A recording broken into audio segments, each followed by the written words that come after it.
let's see. Today is Friday, November 19th. My main plan for today is to at least show you all of the remaining parts of Chapter 8, the formulas and such. And with that, technically, you'll have seen everything you need to be able to complete the Chapter 8 homework. I have already made it due on the 29th instead of the 22nd. My goal is not for you to be forced to work on it over Thanksgiving. I just figured I'd give you guys the extra time if you wanted it. And we might spend some time on Monday. But we will spend Monday talking about all our questions, talking about the remaining issues with Chapter 8 material. Next week I will only see you on the Monday, and by Monday I will make sure that any and all relevant information and test prep material that you guys need will be uploaded to the Brightspace page. And speaking about that test, I've been kind of racking my brain about how to do it because it has to take place during this last full week, because I don't even think I could assign it for Monday even if I wanted to, which I don't. Frankly, Monday the 6th is off the table. So it has to be this week. I don't really want it to start. I don't want anyone to have to take it the first Monday we get back after Thanksgiving, because that just sounds awful. You'd have been studying the whole weekend. So that kind of cuts out using lab time on Monday for that. And I want to be able to grade it quickly so that I can get your scores and your answers back to you. So I felt kind of pressed for options, and the format that I've come up with, I've done this in the past, is to administer it via WebAssign. The way that would work is I would hand create an assignment. I am able to create my own questions or edit old ones to some degree so that everything is self-contained and self-explanatory. And obviously WebAssign cannot actually check your work, so the test won't even tell you what your score is when you finish it, because it's going to be wrong, and I don't want you to see the wrong number and start panicking. My plan is to start the test on WebAssign. You'll have 5 hours to complete what should be a 1-hour test. I'm giving you 5 because if you're on your own, just on your own time outside of class during this week, I figure you're going to have to go to the bathroom, you're going to have to stop and go eat dinner or something. And to make up for the time you're going to be spending on that, there won't be a lab that week.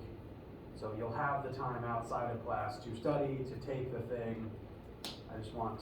My goal is to open up as much flexibility for you guys as possible. And since the timer starts as soon as you open it, and then it auto closes itself, you can literally do it whenever, outside of when you normally have to come in here to do it. Yes? How would that work with partial credit? Thank you for asking. I was getting to that.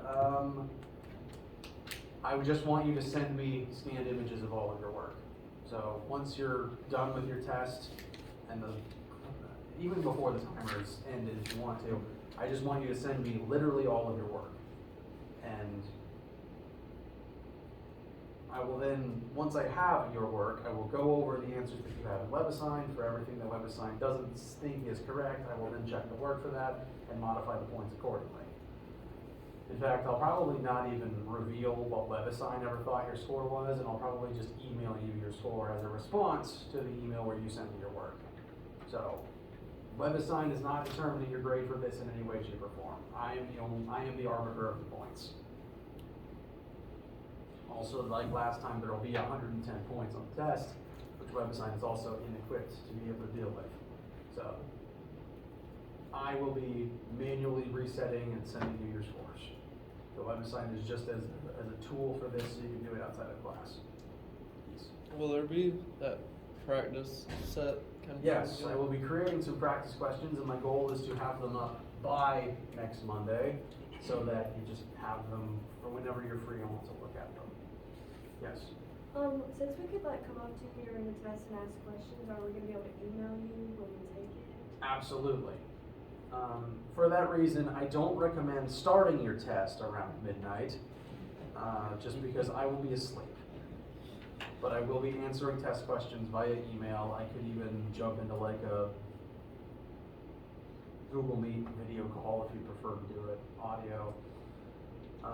But yes, I will absolutely be answering questions via email, and I will try my best to write all the questions to be as self-explanatory as possible, just to try to mitigate the need for questions on your end, since there will be a slight delay in you getting your answers.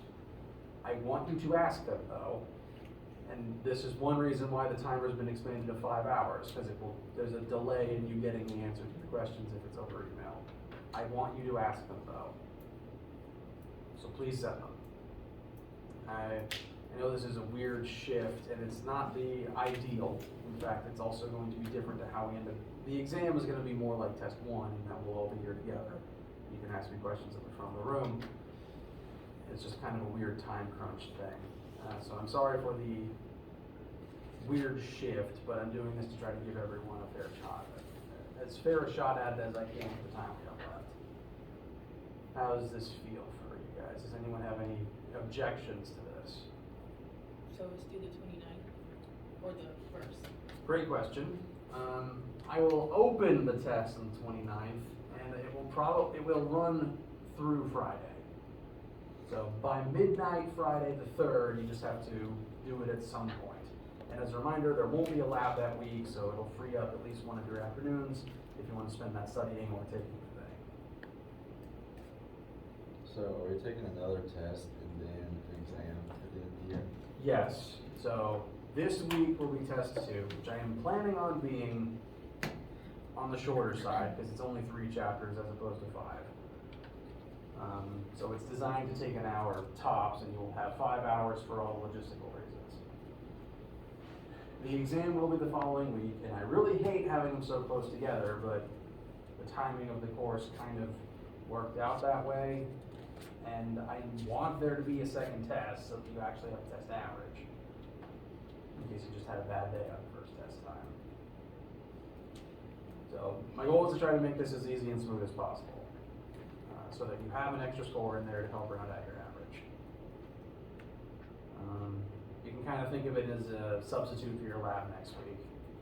And I will make sure to also upload an answer key for it so that you can use it to study for the exam, which we will also make sure to prioritize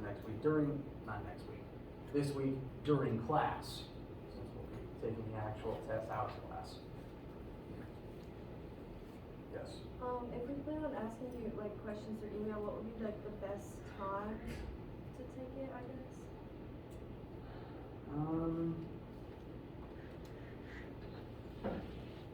Ideally while the sun is up, just because my energy level waxes and wanes with the sun, it seems. I get more sluggish after the sun goes down.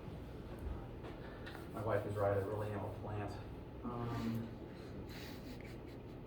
But at any point, I would say you want to be done by about midnight, because that's the time where I'm definitely asleep. Then I wouldn't recommend starting any later than around 7. Unless you plan on zooming through it and asking questions on the front end. So, yeah, I wouldn't recommend starting later than 7. It shouldn't take you 5 hours. The goal is for it to take an hour or less. That's just a rough estimate, worst case scenario.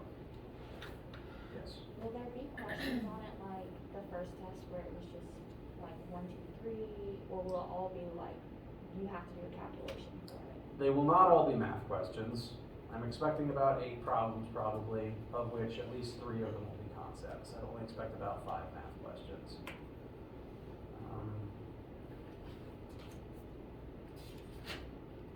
I will likely end up writing and coding the short answer ones myself, and then grading them entirely myself, because again, you can't trust what I was assigned to do that.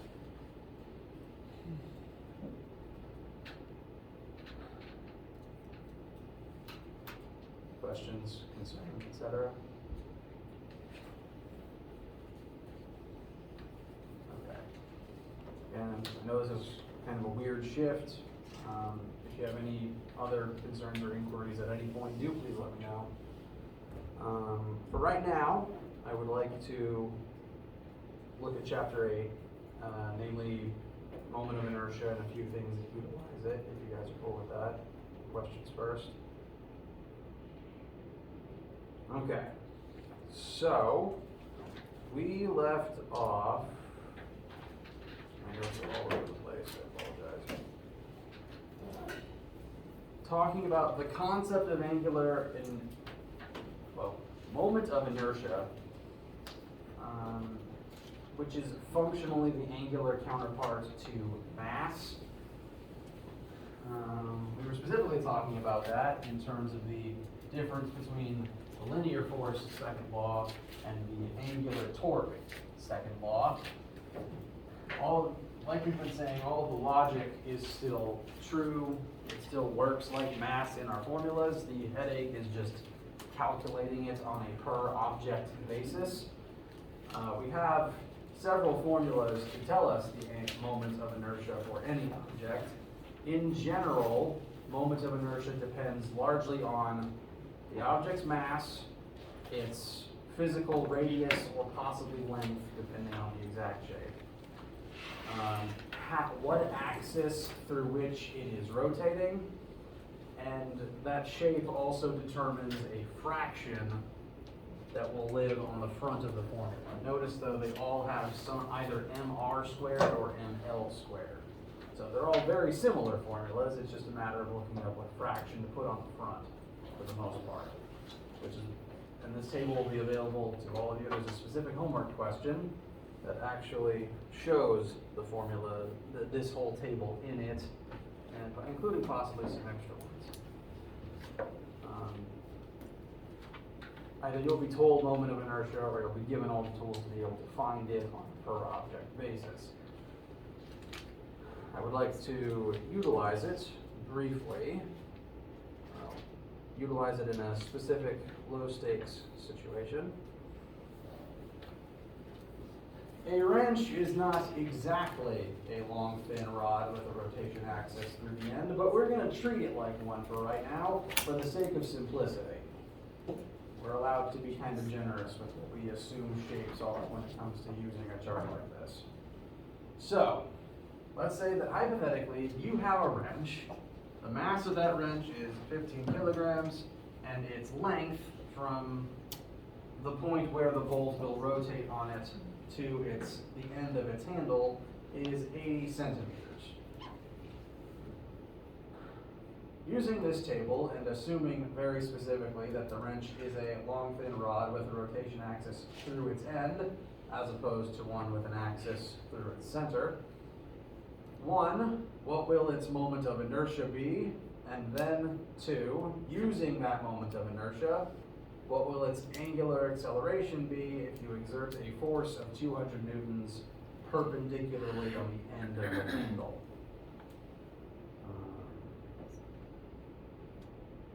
I'll give you guys a couple of seconds to see what you can come up with, either on your own or working with your classmates. And just to eliminate any question about it, this is the section where this is the specific formula for moment of inertia that we can borrow. This most closely matches how a wrench would work.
Bless you.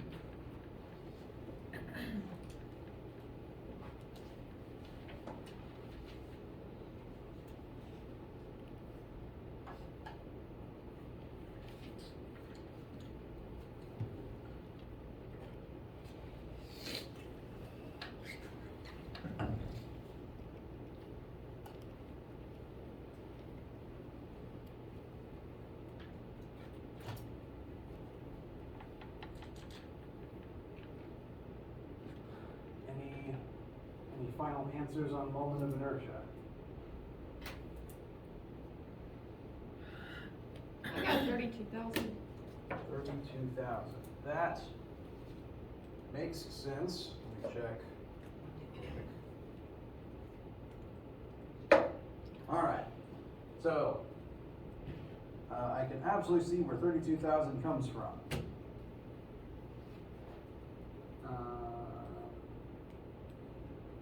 I will note this says centimeters. Meters. Would be 3.2. Yes. Yeah. So if you make the conversion, you should get 3.2.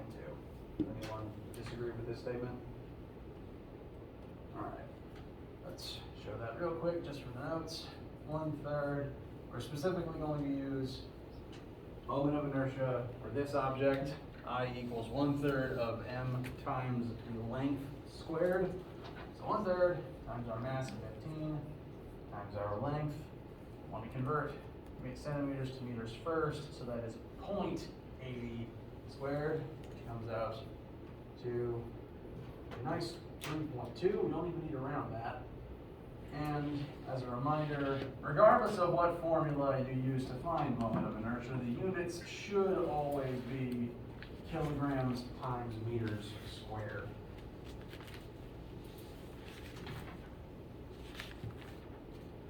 So that will serve as our moment of inertia. Utilizing that moment of inertia, what will the wrench's angular acceleration be?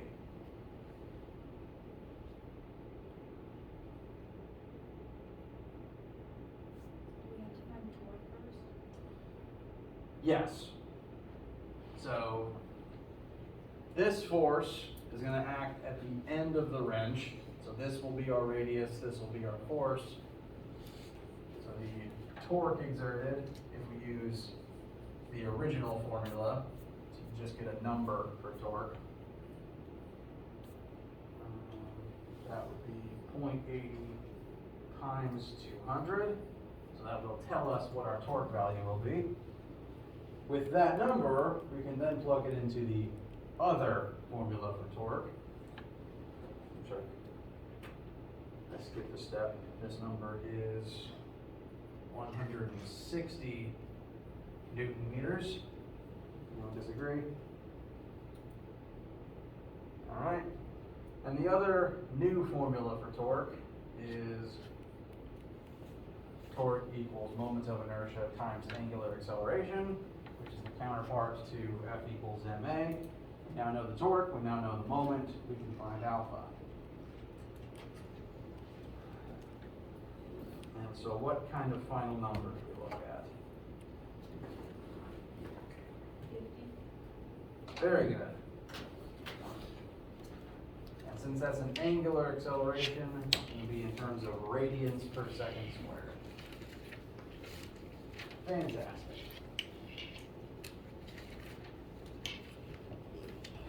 How's this one feel? Yes. Will we have those formulas with us on the test? Absolutely.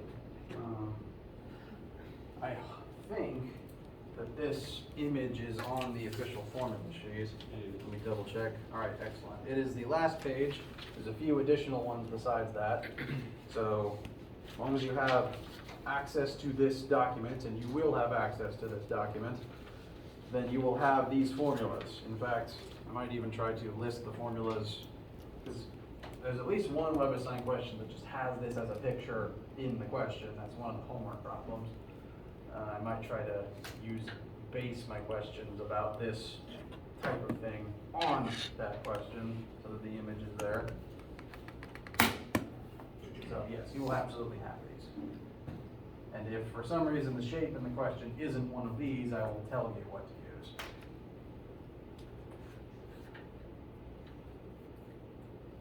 Any other questions, issues, etc.? Okay. We're making good time today. All right.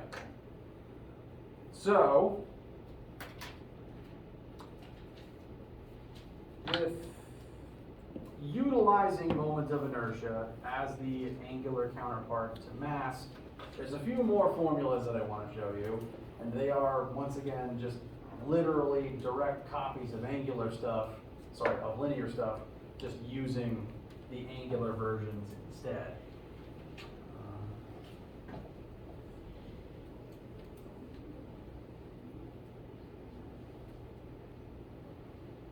Two remaining ones.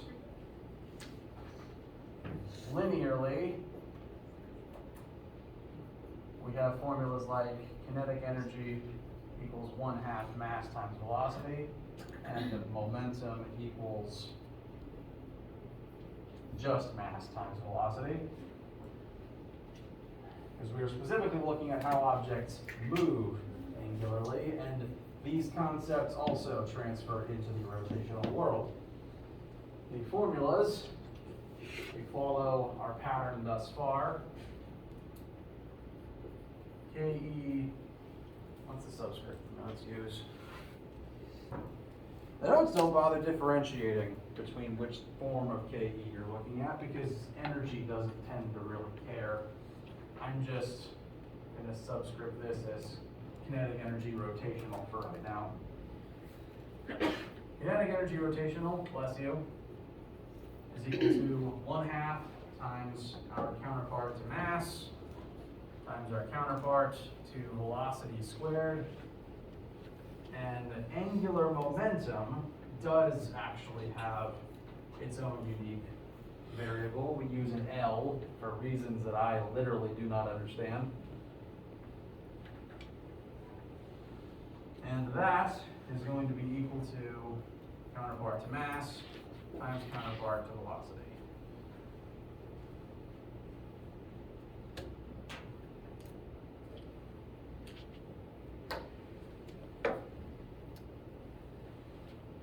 These are the last two angular concepts we're going to look at.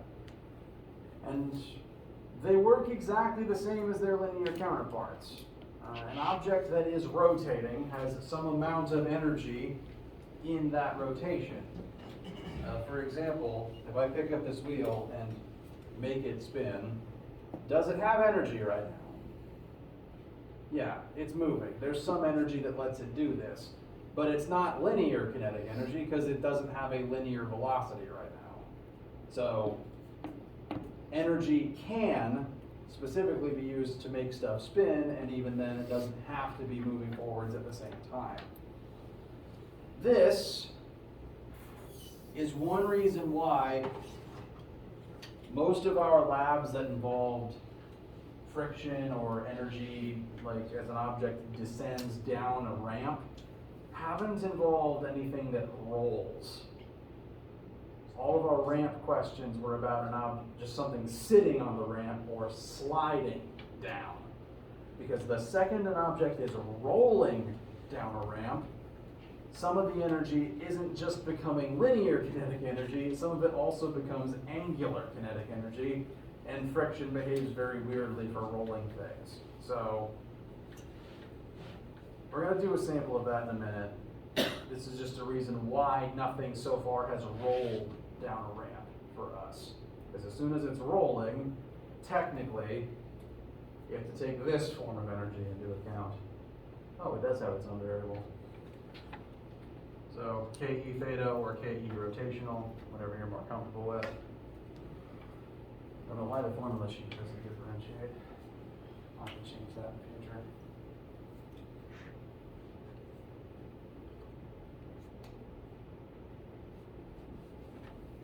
So, objects that roll have some amount of their energy specifically going into making them roll. So, the eventuality is if you say, for example, have an object just rolling down an incline. At the top of the incline, this sphere would have some amount of GPE. And if it was just sliding down the ramp, at the bottom of the ramp, it would become normal linear kinetic energy. But for an object rolling down the ramp, some of it becomes linear kinetic energy, and then some of it, in addition, becomes angular kinetic energy. Those two kinetic energies should still add up to the total amount of energy in the system. So most of our methods from before work, there's just a new type of energy to keep track of.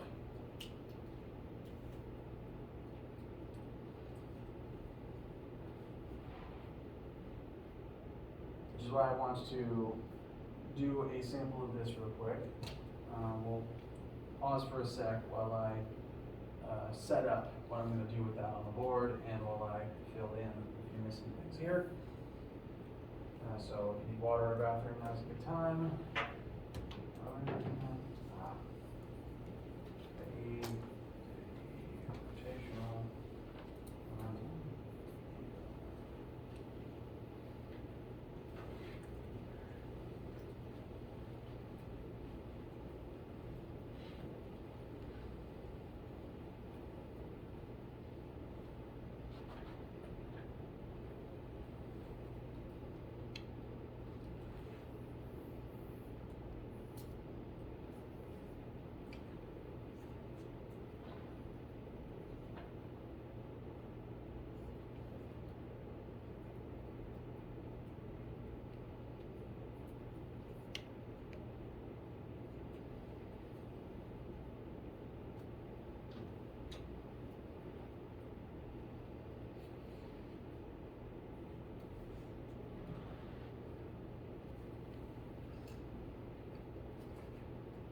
Be right back. I want to grab something for a demonstration.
there is a point to this, I promise.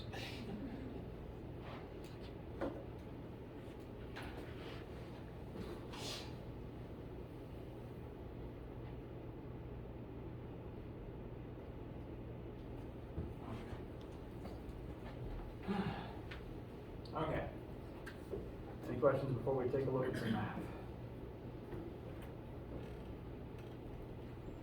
All right.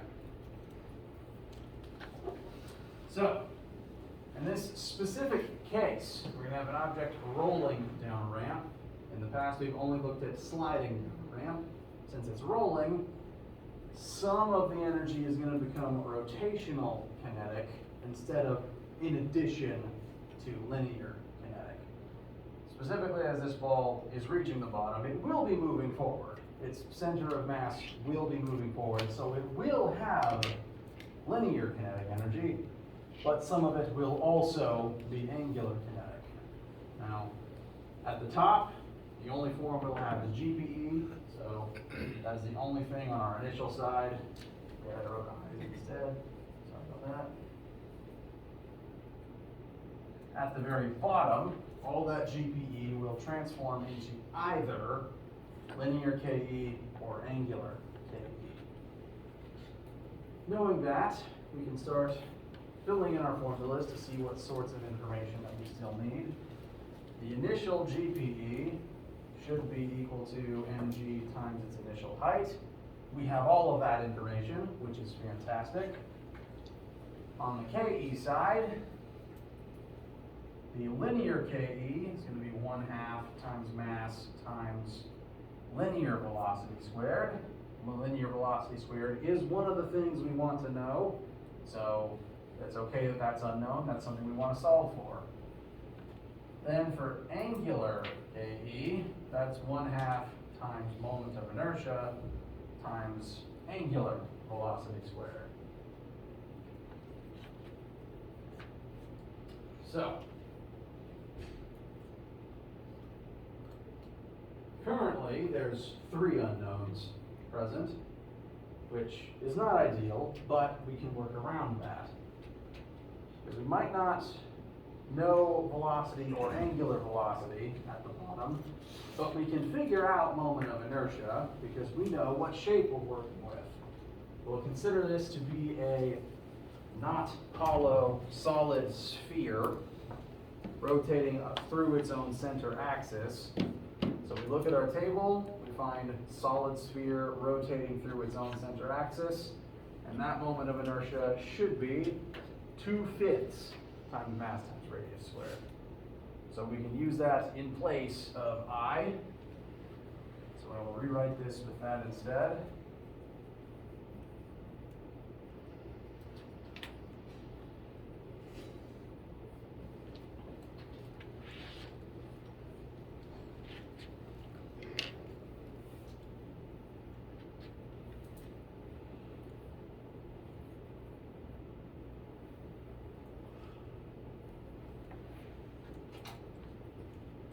So we can just rewrite I as 2/5 times m times r squared. That just leaves our 2 unknowns as the 2 things we want to know. We want to know linear speed and angular speed. Now, this one equation has both of those unknowns in it, so officially we can't solve for either of them yet. But we can do a little bit of clever substituting because linear speed and angular speed are kind of functions of one another. We do have another formula that mentions their relationship. So we can use this kind of as our second formula for a 2 equations, 2 unknowns situation. Plug this in so that we can eliminate one of the 2 unknowns and solve for one of them and then convert to the other. I'm going to, for right now, you could do it in reverse. I'm going to recommend we solve this for omega and plug that in instead, because some happy canceling will happen in a minute if we do it that way.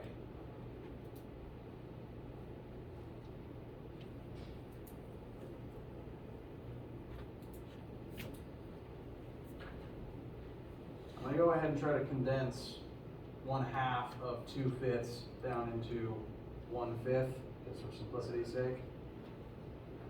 Then we have m times r squared, and omega squared is now going to become v over r squared.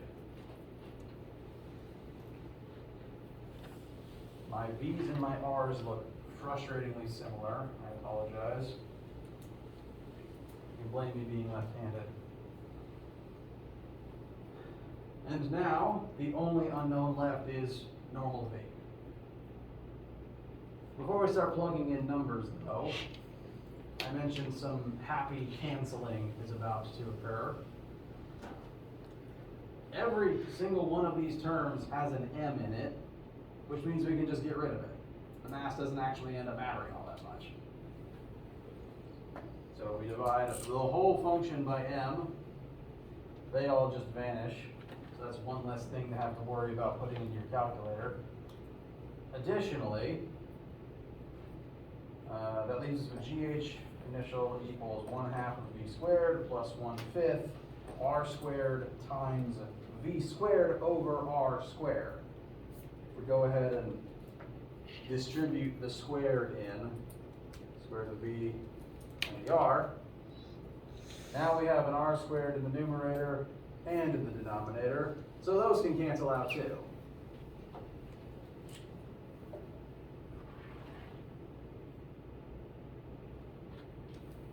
So doing it this way, after all of the canceling, our final equation, even then we're going to use the distributive property to simplify it a little bit more in a second, comes down to g times initial height equals 1/2 v squared plus 1/5 times v squared, which is a lot fewer terms than we had originally. As much of a pain a moment of inertia is, I do recommend leaving it in the formula, plugging in the formula for it, because occasionally a lot of stuff just cancels out, which is nice.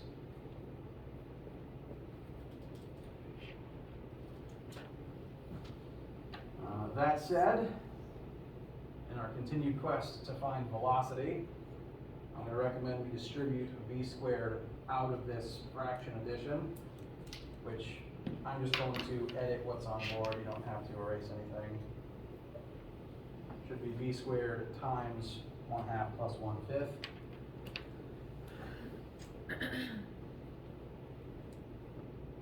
And I don't actually know what that would be off the top of my head.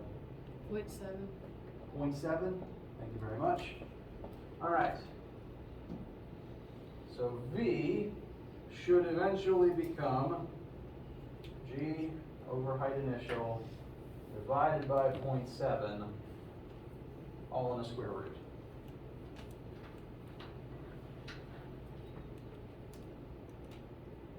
Which I suppose could just be a formula for velocity of a sphere at the bottom of a ramp.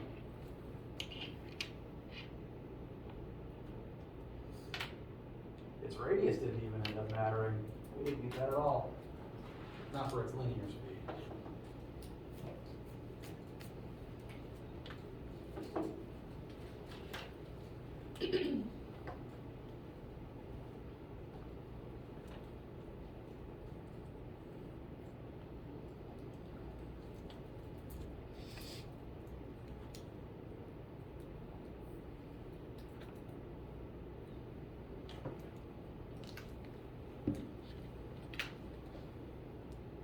So what should our final velocity end up, final linear velocity end up being?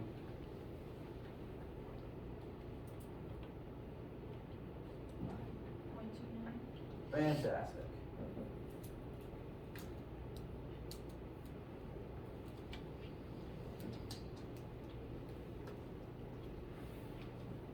Once we have that number, we can pop it in over here to figure out what the angular version would also be. We just divide that by the radius. And it is worth noting, let me double check real quick before I put my foot in my mouth.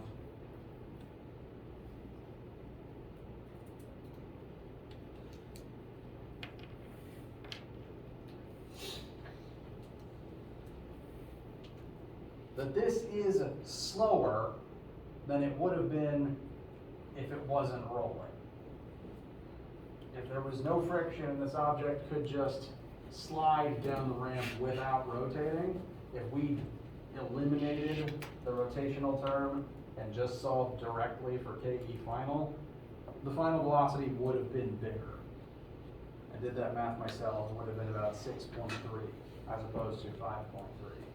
So some of the energy had to get spent up making it spin in the first place.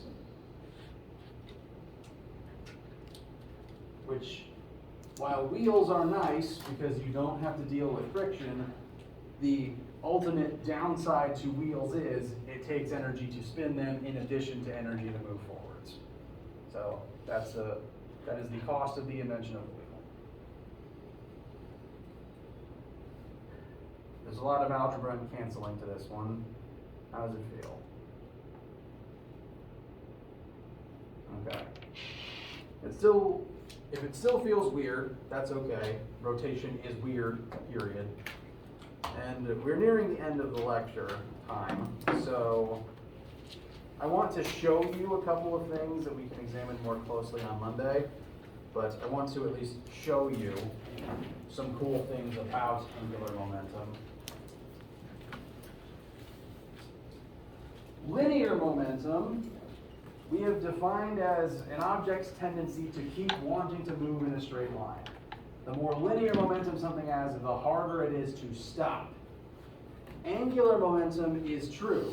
Once an object is spinning, it wants to keep spinning, so it does, but more specifically, it wants to keep spinning exactly the way it already is. Which means if I make any attempt to move the wheel around, it resists a lot. To the point where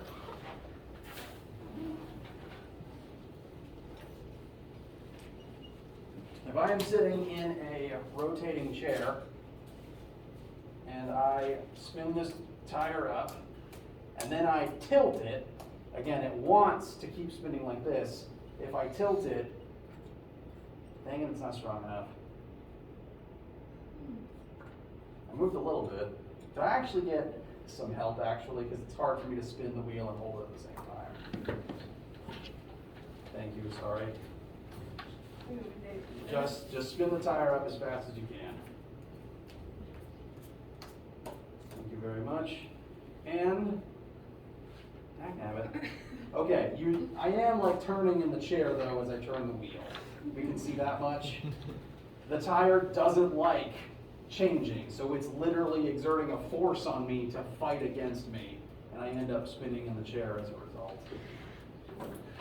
So, angular momentum is probably the weirdest one because there's more ways it can fight you than linear momentum.